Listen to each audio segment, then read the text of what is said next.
Gaachanni sabaa woboon zoonii lixaa aanaa sulula fincaa fi zoonii bahaa aanaa Ancaar keessatti tarkaanfii ilaalcha loltoota waraana maafiyaa mootummaa naftanyaa bilchiginnaa PP irratti fudhateen injifannoo gurguddoo argachuu beeksise. Godina Harargee lixaa aanaa gubbaa qorichaa keessatti waraanni maafiyaa mootummaa naftanyaa bilchiginnaa PP badii tokko malee hawaasa nagaa namoota lama mana hidhaatii baasanii ajjeesuu himan. Godina Bunnoo Baddallee aanaa Baddallee keessatti argamtoonni murna maafiyaa mootummaa naftanyaa bilchiginnaa PP maallaqa guddaa dantaa dhuunfaa isaanii irra oolfachuun riqichaaf qarshii guddaa baafnee ijaarre jedhanii miidiyaan gabaafatuun himame. Godina Lixa Shaggar aanaa Adaa Baargaa keessatti dararaan ergamtoota mootummaa naftanyaa bilchiginnaa PPtiin hawaasa nagaa irratti raawwatamu akka malee hammaachuu himan. Iraan doonii daldala ulaa Hormuz qaxxaamuruu irratti haleellaa gaggeessuu hordofee USA'n Iraan irratti haleellaa cimaa gaggeessuu beeksifte. Oduu birootiin mootummaa Yuugaandaa kaababaa biyyattii kutaa bulchiinsa Kaaraamojaatti torbaanota dhiyoo namoonni 16 beelaan dhumuu beeksise. Adoolessa 13 2026 ashama harka fuune hordoftoota miidiyaa walabummaa Oromiyaa kanneen hangafoota oduutii bal'ina oduutiif hangadhuma sagantaa keenyaatti naa waliin turaan afeerraa kooti.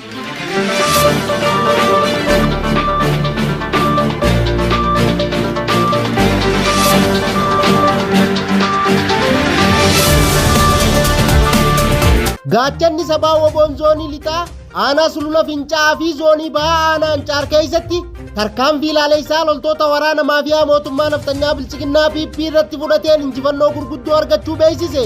Bal'ina oduutiif Jaal Magarsaa waan qindeeffate qaba. Abdiin sabaa woboon zoonii lixa Oromiyaa Birgeediin Bakakkaa aanaa sululaa fincaa keessatti tarkaanfii ilaalcha loltoota waraana maafiyaa mootummaa naftanyaa bilchiginnaa PP irratti fudhateen injifannoo argachuu beeksise. Irreefi gaachanni sabaa woboon zoonii lixa Oromiyaa adoolessa 12 bara 2026 godina Horroo Guduruu Wallaggaa aanaa sululaa fincaa magaalaa Baatuu iddoo Tulluu Abarraa jedhamtutti humna waraanaa maafiyaa mootummaa naftanyaa bilchiginnaa PP paatroolii lamaan imalaa jirtu irratti hidhuun tarkaanfii cimaa irratti fudhateen humna diinaa haleelee barbadeessuun injifannoo milkii argachuu hoogganni woboo bakkichaa ibsaniiru. Woboon tarkaanfii cimaa fudhate kanaan loltoota mootummaa naftanyaa bilchiginnaa PP hedduu battalatti ajjeesee baay'ee isaaniis madoo cimaan rukutee konkolaataa loltoonni PP ittiin imalaa turan tokko guutummaa guutuutti barbadeessee injifannoo cululuqaa argamsiisuu hoogganni woboo bakkichaa ibsaniiru. Wabiin sabaa woboon tarkaanfii fudhate kanaan meeshaalee waraanaa qawwee AK-9 hidhannoo guutuu waliin snaappera tokko bireenii fi kophiilee waraanaa hedduu dugda loltoota waraana maafiyaa mootummaa naftanyaa bilchiginnaa PP irraa hiikuun mooraa qabsoo bilisummaa Oromoof galii taasiseera. Bifuma wal fakkaatuun itti fufee woboon zoonii bahaa Oromiyaa aanaa Ancaar keessatti tarkaanfii ilaalcha loltoota waraana maafiyaa mootummaa naftanyaa bilchiginnaa PP irratti fudhateen injifannoo boonsaa milkii qabu argachuu hoogganni woboo zoonichaa ibsaniiru. Irreefi gaachanni sabaa woboon zoonii bahaa Oromiyaa adoolessa 11 bara 2026 godina Harargee lixaa aanaa Ancaar araddaa 10 keessatti tarkaanfii jabduu loltoota waraana maafiyaa mootummaa naftanyaa bilchiginnaa PP irratti fudhateen humna diinaa haleelee barbadeessuun du'aa fi madoona dabee injifannoo cululuqaa argamsiisuu ajajaan woboo bakkichaa ibsaniiru. Abdiin sabaa woboon zoonii bahaa Oromiyaa tarkaanfii ilaalcha diina irratti fudhate kanaan loltoota mootummaa naftanyaa bilchiginnaa PP 19 battalatti ajjeesee 4 ol ammoo madoo damdammee hin qabne nadabee jiraachuu hoogganni woboo bakkichaa ibsaniiru. Jajjabeen woboo tarkaanfii fudhate kanaan meeshaalee waraanaa qawwee AKM3 hidhannoo 4 fi uffata waraanaa dabalatee kophiilee waraanaa hedduu dugda loltoota waraana maafiyaa mootummaa naftanyaa bilchiginnaa PP irraa hiikuun mooraa qabsoo bilisummaa Oromoof galii taasiseera. Tarkaanfiin woboo itti fufaa injifannoon uummata Oromoof qabsoon itti fufaa Oromiyaan biyya. Godina Harargee lixaa aanaa gubbaa qorichaa keessatti waraanni maafiyaa mootummaa naftanyaa bilchiginnaa PP badii tokko malee hawaasa nagaa namoota lama mana hidhaatii baasanii ajjeesuu himan. Bal'ina oduutiif Jaalduniyaa waan qindeeffatte qabdi. Godina Harargee lixaa aanaa gubbaa qorichaa keessatti murni mootummaa PP adoolessa 8 bara 2026 araddaa 14 ganda Gibii fi Mandheeraa keessaa namoota maqaan isaanii Abbiyyoo Ahmad Ibraahimii fi Alii Sa'iid Alii jedhaman qabanii guyyoota 4 waajjira araddichaa keessatti hidhanii dararaa erga turaniin booda achi baasanii ajjeesanii gatuu jiraattonni miidiyaa walabummaa Oromiyaatti himan. Akka jiraattonni jedhanitti murni mootummaa bilchiginnaa PP kun ajjechaa kana kan raawwatan erga halkan afur waajjira araddichaa keessatti dararaa turaniin booda adoolessa 12 bara 2026 waraanni mootummaa waajjira keessaa baasanii iddoo biraa geessanii ajjeesuu miidiyaan walabummaa Oromiyaaf gabaasaniiru. Namni miidiyaan walabummaa Oromiyaa dubbise tokko akka ibsetti waraanni mootummaa PP kun waajjira araddichaa keessatti namoota ajjeefaman kana maqaa waraana bilisummaa Oromoo waliin hidhata qabdan jedhanii nama siyaasa kam keessaa qooda hin qabne waan isaan hin qabne itti moggaasuun sobaa yakkanii guyyoota 4 dararaa irraan gahaa erga turaniin booda adoolessa 12 bara 2026 achii baasanii iddoo dabbal jedhamtutti geessanii bakka tokkotti rashananii gatuu maddi oduu miidiyaa walabummaa Oromiyaaf ifoomseera. Akka odeeffannoon miidiyaa walabummaa Oromiyaa qaqqabe ibsutti namni ajjeechaa kana raawwate qaama nageenya aanaa gubbaa qorichaa kan ta'e nama maqaan isaa Taaddee jedhamu akka ta'e itti dabaluun ibsaniiru. Golee Oromiyaa mara keessatti ajjeechaa hidhaa fi saamichi uummata Oromoo irratti qaamolee mootummaa PPtiin raawwatamaa jiru daran hammaatee jiraachuu fi namoota siyaasa kamirraa walaba ta'an maraa maqaa hidhata waraana bilisummaa Oromoo qabda jedhanii maqaa inni hin qabne yakkanii hawaasa nagaa ajjeesuun sanyii duguuggaa dhala Oromoo irratti raawwataa akka jirantu mul'ata. Godina Bunnoo Baddallee aanaa Baddallee keessatti argamtoonni murna maafiyaa mootummaa naftanyaa bilchiginnaa PP maallaqa guddaa dantaa dhuunfaa isaanii irra oolfachuun riqichaaf qarshii guddaa baafnee ijaarre jedhanii miidiyaan gabaafatuun himame. Bal'ina oduutiif Jaal Magarsaa waan qindeeffate qaba. Godina Bunnoo Beddellee aanaa Beddellee keessatti ergamtoonni murna maafiyaa mootummaa naftanyaa bilchiginnaa PP maallaqa guddaa uummata irraa saamanii dantaa dhuunfaa isaanii irra oolfachuun riqichaaf qarshii guddaa baafne jedhanii miidiyaan gabaasan. Kaabinoonni aanichaa torban kana keessa miidiyaa hawaasummaa isaanii irratti riqicha qarshii miliyoona 65 hojjetamee xumurame jechuun gabaasuun isaanii ni beekama.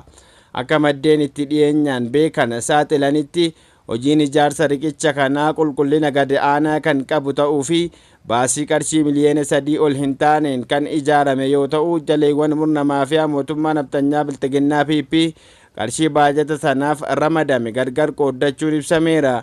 Murni maafiyaa mootummaa naftanyaa bilchiginnaa PP maqaa misooma piroojeektii jedhuun maallaqa hawaasaa sabbata haadha hiyyeessaa irraa hiikamee fi gareewwan isaanii saamuu kan hammeessan yoo ta'u guutummaa Oromiyaa keessatti piroojeektoota xixiqqoo humnaa ol gatii isaanii dabalanii gabaasuu fi maallaqa ittiin saamuu akka hojii guddaatti itti fufanii jiraachuutu himama. Godina Lixa Shaggar aanaa Adaa Baargaa keessatti dararaan ergamtoota mootummaa naftanyaa bilchiginnaa PPtiin hawaasa nagaa irratti raawwatamu akka malee hammaachuu himan. Bal'ina oduutiif Jaal Duniyaa waan qindeeffatte qabdi. Godina Lixa Shaggar aanaa Adaa Baargaa gandoota aanichaa guutuu keessatti ergamtoonni murna maafiyaa mootummaa naftanyaa bilchiginnaa PP ilmaan Oromoo sababoota sobaan yakkanii dararuu itti fufanii jiraachuu jiraattonni miidiyaa walabummaa Oromiyaatti himan. Ergamtoonni murna mootummaa naftanyaa bilchiginnaa PP kunneen hawaasa ooyiruu isaa qotatee maatii isaa jiraachisu maqaa waraana taatanii nageenya biyyaa kabachiistu jedhuun adamsanii qabaa jiraachuu maddeen aanichaa miidiyaa walabummaa Oromiyaatti himaniiru. Akka maddeen miidiyaa walabummaa Oromiyaa fi manitti sababa lukkeeleen mootummaa naftanyaa bilchiginnaa PP manneen hawaasaa irra naanna'uun akka bineensatti adamsanii qabanii gara leenjii sirnichaatti guuraa jiraniif hawaasni akka itti ooyiruu isaa hojjetatee jiraatu dhabuun maatii isaa waliin rooba gannaa keessa buluun dararaa hamaa argaa jiraachuu maddeen miidiyaa walabummaa Oromiyaaf gabaasaniiru. Iiraan doonii daldala ulaa Hormuz qaxxaamuruu irratti haleellaa gaggeessuu hordofee USA'n Iiraan irratti haleellaa cimaa gaggeessuu beeksifte. Oduu birootiin mootummaa Yuugaandaa kaababaa biyyattii kutaa bulchiinsa Kaaraamojaatti torbaanota dhiyoo namoonni 16 beelaan dhumuu beeksise. Bal'ina oduutiif Jaal Magarsaa waan qindeeffate qaba. Iraan doonii daldalaa ulaa Hormuz qaxxaamuruu irratti haleellaa gaggeessuu hordofee US Iraan irratti haleellaa cimaa gaggeessuu beeksifte. Gama biraan ammoo humni eegumsa warraaqsaa Iraan ulaa Hormuz cufuusaa miidiyaaleen Iraan beeksisan. US haleellaa gaggeessuu hordofee saatii muraasa keessatti Iraanis buufataalee waraanaa US, Yoordaan, UAE, Qatar, Kuwait, Baahireen keessa jiran misaa'ilaaf dirooniin haleeluu beeksifte. Jalqaba torban kana Iraan dooniiwwan ulaa Hormuz keessa darban 3 irratti dhukaasa banuu hordofe US waliigalteen Iraan wajjin taasifame cabeera jechuun haleellaa eegalte. Ajajji giddu galeessaa US akka beeksisetti torbanuma kana keessa marsaa 3 Iraan irratti haleellaa cimaa gaggeesseera. Iyyafannoowwan waraanaa Iraan irratti xiyyeeffachuun iddoowwan 140 ta'an haleelus beeksise. Buufataalee misaa'ila diroonii Iraan ittisaa fi quunnamtii fa'aa irratti xiyyeeffachuun Iraan haleeluu jechuu ibse ajaji giddugaleessaa US. Oduu birootiin mootummaan Ugaandaa kaaba baha biyyattii kutaa bulchiinsa Karamoojaatti torbanoota dhiyoo namoonni 16 beelaan dhumuu beeksise. Sababi beela kanaa hongee dheerate jedha mootummaan Ugaandaa. Qonnaan bultoonni sababa gogiinsa hammaateen midhaan jalaa baduu himu.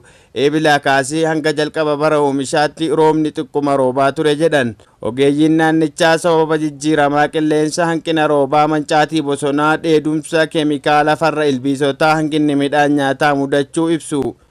Hawaasni beelaaf saaxilamee jira jedhan. Ministeerri muummee Roobina Nabaanjaa maatiin 10,000 lakkaawwamu nyaata dhabaniiru. Midhaan jalaa badeera jedhan. Waajjirri isaanii naannoo miidhametti deeggarsa dhiyeessuu fixata murtoo kaabinee eeggachaa jiru. Mootummaan deeggarsa hatattamaa dhiyeessaa akka jiru dubbatan. Boqqolloo bisingaa fi boloqqeen ooyiruurraa manca'anii jiru. Ogeeyyiin raagni haala qilleensaa bu'uuraaleen jallisiin tooftaan dandamannaa gahaan akka jiraatu gaafatu. Eegaa hordoftoota miidiyaa walabummaa Oromiyaa oduu namaaf qabnu kanumaa oduu birootiin hanga walitti deebinuu nagaan nuuf tura. Horaa bulaa deebana.